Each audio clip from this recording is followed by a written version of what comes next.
तो कैसे आप सभी लोग, उम्मीद करते हैं आप सभी बढ़िया ही होंगे और सब मज़े में ही होंगे। मैं हूं आपका दोस्त और होस्ट इमरान सिद्दीकी। तो भाई जब भी कभी सर्दियों का मौसम आता है ना, तो सबसे पहले अगर आप देखते होंगे कोई सी चीज़ के प्राइस गिरते हैं तो वो है प्याज। आपने बहुत सारी खबरों में सुना होगा कि भाई आज 1 रुपये किलो मिला, आज 2 किलो थोक में भाव मिला, आज 3 रुपये किलो थोक में भाव मिला। तो इस तरह से यहाँ पर इतनी ज़्यादा कीमत गिर जाती है प्याज। वो किसान अपनी प्याज को खेत में सड़ने के लिए छोड़ जाते हैं, क्योंकि देखा जाए तो अगर वो प्याज को निकालेंगे तो मजदूरों को पैसे देने पड़ेंगे, ढुलाई में खर्च होगा और इसके अलावा मंडी तक लाने का ये सब बहुत ज़्यादा खर्चा हो जाता है। लेकिन इसमें इतना पैसा मिलता ही नहीं कि जिससे उसका जो खर्चा है वो कवर अप किया जा सके।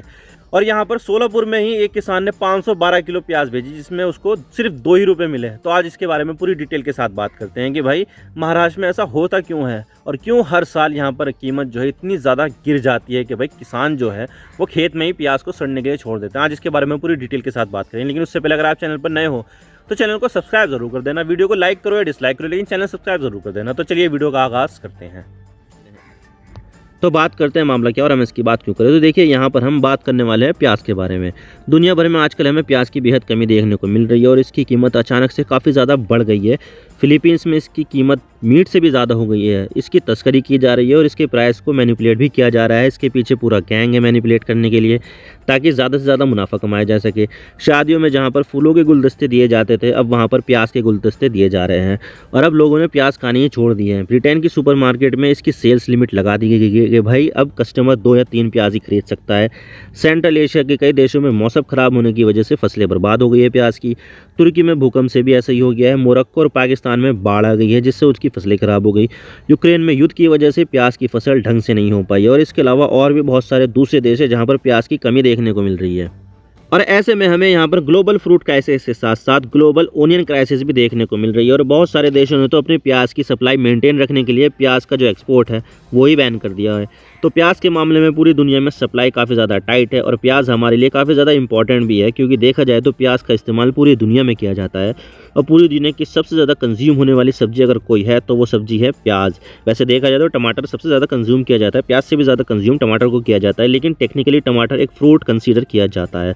तो अल्टीमेटली प्याज ही वो सब्जी है जिसे पूरी दुनिया में सबसे ज़्यादा कंज्यूम किया जाता है। तो पूरी दुनिया में इस समय प्याज के ऊपर आफत आ गई है, लेकिन ऐसा भारत में नहीं है। भारत में तो प्याज की कीमत इतनी ज़्यादा कम हो गई कि एक किसान ने अपनी 512 किलो प्याज बेची तो उसके बदले में उसको 2 रुपये का चेक मिला, वो भी पोस्ट डेट का, यानी कि अभी वो भुना नहीं सकता, वो आने वाली तारीखों को भुनाएगा। तो आप देख सकते हैं कि Maharashtra farmer receipt of getting mayor ₹2 for 512 kg onion in market goes viral, यानी कि यहाँ पर 512 किलो जो ओनियन उसने बेची तो उसका जो चेक मिला था ना 2 रुपये का, वो मार्केट में वायरल हो गया है। 25 फरवरी का ये आर्टिकल है। और इसी के साथ ही यहाँ पर इंडिया टाइम्स का, Maharashtra farmer who sold 512 kg onion left with post dated cheque for ₹2 as net profit, यानी कि उसने 512 किलो ओनियन बेची जिसके बाद उसको सिर्फ 2 रुपये का ही प्रॉफिट हुआ। 24 फरवरी का ये आर्टिकल है।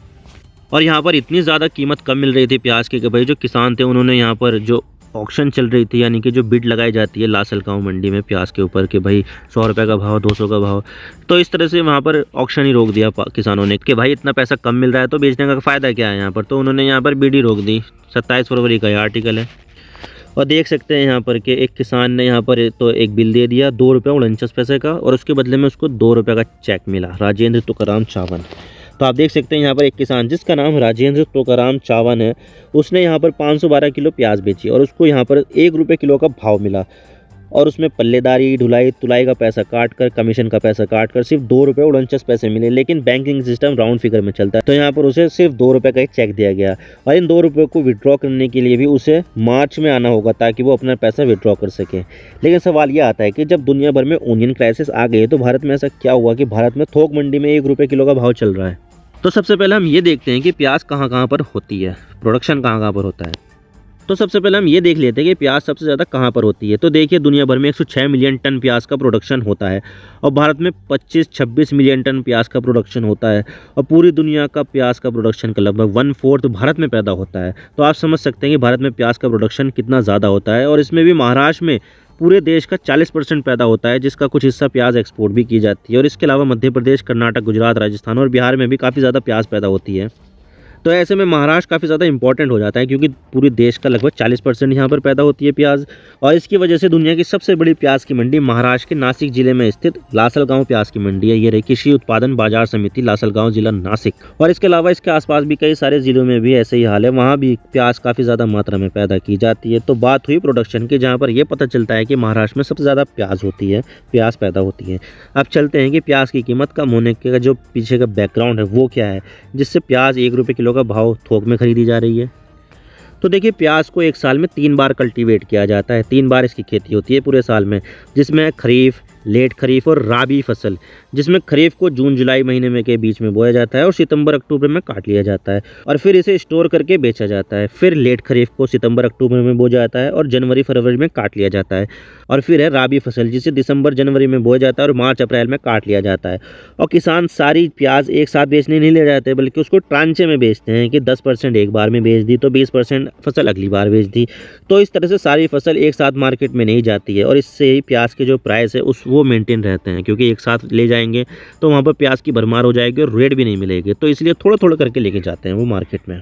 और इसमें भी जो खरीफ की प्याज होती है जिसे अक्टूबर में काटा जाता है और जो लेट खरीफ है उसको फरवरी में काटा जाता है, तो उन्हें फरवरी से मई जून तक बेचा जाता है। लेकिन इन दोनों खरीफ की प्याज में मॉइस्चर बहुत ज़्यादा होता है, क्योंकि ये मानसून के दौरान और मानसून के बाद बोई जाती है, तो प्याज में नमी ज़्यादा रहती है। तो इसे काटने के बाद इसे कम समय के लिए स्टोर किया जाता है, जो हद से 4 महीने तक का ही समय होता है। और जो राबी की प्याज होती है ना, वो दिसंबर जनवरी में बो जाती है, तो तब तक मिट्टी की नमी भी कम हो जाती है और प्याज में थोड़ा नमी भी नहीं रहती है। तो राबी वाली प्याज को लंबे समय तक स्टोर किया जाता है, जो लगभग 6 महीनों तक स्टोर किया जाता है। और राबी की प्याज ही पूरे गर्मी और मानसून के दौरान मार्केट में भेजी जाती है। तो हर फसल का जो टाइमिंग होता है वो अलग होता है और उस फसल की प्याज का जो नेचर होता है वो भी अलग ही होता है। लेकिन अभी जो प्याज के जो प्राइस कोलैप्स हुए हैं वो मौसम में गर्मी बढ़ जाने की वजह से हुए हैं। और आपने भी ये महसूस किया होगा कि इस बार की जो सर्दी है उसमें वो सर्दी वाली बात नहीं रही जो पहले होती थी। और ग्लोबल वार्मिंग की वजह से अब गर्मी ज़्यादा बढ़ गई है, तो गर्मी बढ़ने से प्याज की खेती में भी गर्मी बढ़ गई है और इससे प्याज की जो क्वालिटी है उस पर बहुत ज़्यादा फ़र्क पड़ा है, क्योंकि दोनों खरीफ की जो फसलें थी उसमें नमी ज़्यादा होती है। तो अगर इन्हें ज़्यादा हीट मिलेगी तो क्वालिटी बिगड़ जाती है और पूरी प्याज मुरझा जाती है और प्याज छोटी हो जाती है। तो इसलिए यहाँ पर किसान क्वालिटी बिगड़ने से पहले ही अपनी खरीफ फसल के साथ साथ अपनी लेट खरीफ फसल को भी बेच रहे हैं और दोनों ही फसलों को मार्केट में एक साथ ला रहे हैं। और इस चीज़ से मंडियों में प्याज की बाढ़ आ गई है, प्याज ही प्याज दिखाई दे रही है आपको हर जगह। लेकिन प्याज की यहाँ पर सप्लाई तो बढ़ गई है, लेकिन उसकी डिमांड तो कांस्टेंट ही है। तो ऐसे में जब सप्लाई ज़्यादा हो और डिमांड कम होती है तो कमोडिटी का जो प्राइस है वो गिरता ही है। और ऐसा यहाँ पर हुआ है, महाराष्ट्र में 1 रुपये किलो का भाव प्याज को थोक मंडियों में मिल रहा है। और इसके अलावा प्याज पैदा करने वाले बाकी के दूसरे राज्यों में इस बार प्याज की बम्पर पैदावार देखने को मिली है, जैसे कि राजस्थान, एमपी, कर्नाटक, गुजरात। और इस बार मानसून बहुत अच्छा हुआ है, तो प्याज पैदा करने वाले बाकी के जो दूसरे राज्य हैं वो इस बार ज़्यादा एरिया में बोई गई थी प्याज, जिससे प्याज का ज़्यादा प्रोडक्शन हुआ। और ये जो प्याज पैदा हुई इन राज्यों में वो वहीं की मार्केट में या नॉर्थ इंडियन राज्यों में चली गई है। तो इससे महाराष्ट्र वाली प्याज की डिमांड कम हो गई, क्योंकि नॉर्थ इंडिया में अब दूसरे राज्यों की भी प्याज जा रही है। तो ऐसे में प्याज का जो प्राइस है वो कोलैप्स होना ही था, तो हो गया वो। तो ये 2 कारण है जिससे प्याज की कीमत गिरी है। पहला कारण तो है एक्सट्रीम हीट होने की वजह से दोनों खरीफ की फसलें एक साथ मार्केट में आ गई, और दूसरा कारण है कि दूसरे राज्यों में भी इस बार बम्पर प्याज पैदा हुई है। तो अल्टीमेटली इससे प्याज की कीमत कोलैप्स कर गई। और आप देख सकते हैं कि 9 फरवरी तक तो प्याज का रेट 1000 से लेकर 1100 रुपये प्रति क्विंटल था। 1 क्विंटल में 100 किलो होते हैं। तो यहाँ पर 9 फरवरी तक 10 रुपये किलो का थोक का भाव था, किसानों को मिल रहा था। और ये प्राइस किसानों के लिए ब्रेक इवन प्राइस है, यानी कि किसान इतना ही पैसा प्याज की पैदा करने में लगाते हैं और इतना ही पैसा उसको मिल रहा था। लेकिन ब्रेक इवन पैसा है तो इससे किसानों को नुकसान ही है। लेकिन जैसे ही हीट और गर्मी बढ़ती गई तो प्याज की जो कीमत है वो कम होती गई। 9 फरवरी को 1100 रुपये रेट था, लेकिन अगले ही दिन 10 फरवरी को ये भाव 1000 से भी नीचे चला गया।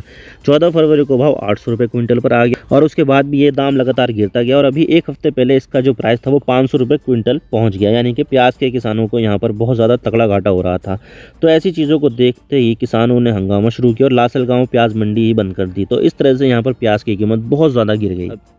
और अगर हम अभी का भाव देखें ना प्याज का, तो नासिक की जो लासलगांव मंडी है वहाँ पर 200 रुपये 300 रुपये क्विंटल पर भाव चल रहा है, यानी कि 2 रुपये किलो का भाव। और किसान 1 किलो प्याज पैदा करने में कितना खर्च करते हैं? 10 रुपये खर्च करते हैं। तो यहाँ पर 80% लॉस मार्जिन निकल कर आ रहा है। और इसके बारे में ये बताया जा रहा है कि ये प्राइस ड्रॉप आने वाले समय में और ज़्यादा हो सकता है। लेकिन सवाल ये आता है कि सरकार यहाँ पर कुछ क्यों नहीं कर रही है?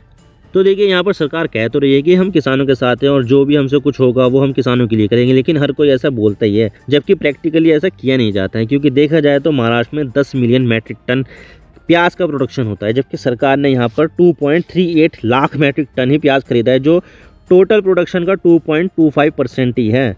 तो इस चीज़ से काम नहीं चलने वाला है। और वैसे भी सरकार ज़्यादा नमी होने की वजह से खरीफ और लेट खरीफ की प्याज कम ही खरीदती है और राबी की प्याज ज़्यादा खरीदती है। तो ऐसे में यहाँ पर किसानों को ज़्यादा लाभ भी नहीं होने वाला है। और यहाँ पर किसान 1,000 रुपये क्विंटल का भाव मांग रहे हैं और बोल रहे हैं कि इससे नीचे प्याज किसी भी सूरत में नहीं खरीदी जानी चाहिए, लेकिन ऐसा होना पॉसिबल बिल्कुल भी नहीं लग रहा है। तो इस तरह से प्याज का भाव मार्केट में कोलैप्स कर गया और सरकार भी अपनी पीठ थपथपाने के लिए मामूली सा ही प्रोक्योरमेंट कर रही है। तो इस तरह से यहाँ पर जो प्याज के जो किसान हैं वो बहुत ज़्यादा परेशानी में हैं और उनको कोई भाव नहीं मिल रहा है। 1 रुपये का भाव, भाई 1 रुपया भी नहीं मिल पा रहा है वो भी। तो आई होप आपको सारी बातें समझ में आ गई होगी। अगर वीडियो पसंद आए तो वीडियो को लाइक करो, ना पसंद आए तो डिसलाइक भी कर देना, लेकिन चैनल को ज़रूर सब्सक्राइब कर देना, इससे हमें आगे कंटेंट बनाने की हिम्मत मिलती है। Thank you for watching. I really appreciate your precious time. God bless you all. Now signing off.